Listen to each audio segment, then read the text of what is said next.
দেশের অধিকাংশ ইউনিয়ন পরিষদ সদস্য অশিক্ষিত বলে স্থানীয় সরকার ব্যবস্থা থেকে জনগণ সুফল পায় না বলে মন্তব্য করেছেন স্থানীয় সরকার মন্ত্রী তাজুল ইসলাম।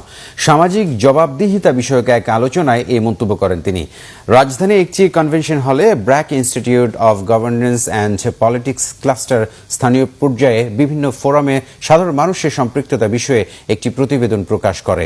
সেখানে বলা হয়, সামাজিক নিরাপত্তা কমিটি, স্কুল কমিটি, ওয়ার্ড সভা ইত্যাদি পাবলিক ফোরামে সাধারণ মানুষ সম্পৃক্ত থাকলেও মূলত স্থানীয় জনপ্রতিনিধিরাই সেখানকার সিদ্ধান্ত গ্রহণ প্রক্রিয়াকে নিয়ন্ত্রণ করে থাকেন।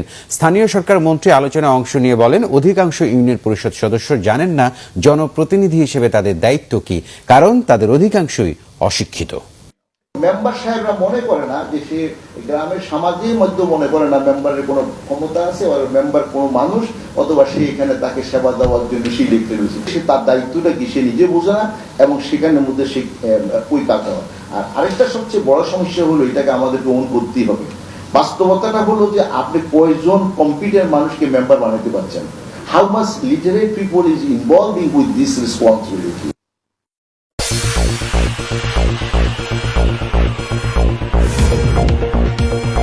নোয়াখালী ট্রিবিউন, বৃহত্তর নোয়াখালীর মুখপাত্র।